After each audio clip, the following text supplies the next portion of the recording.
Maraming salamat sa inyong suporta, whether you love me or you hate me. Hello mga Moiratic Acids o mga Moiranatics, kamusta po kayo dyan?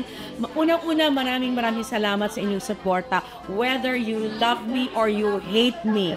Ang importante, nanunood pa rin po kayo. Kaya kahit inis na inis po kayo, kahit nakuha ko po yung inis nyo, maraming pasasalamat dahil ibig sabihin, nagampanan ko po ang aking tungkulin sa aming palabas.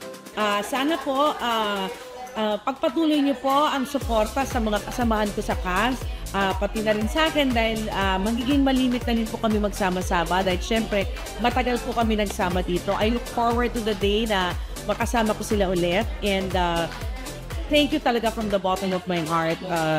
Kahit din sa mga nang-bash, lahat po yun nakakadagdag po sa pansin sa aming palabas. Kaya yan, yung mga shiminets, yung mga lumaki ako sa farm, lahat yan, tanggap ko po yan lahat, buong puso dahil napansin niyo po kami at nabigyan ng halaga.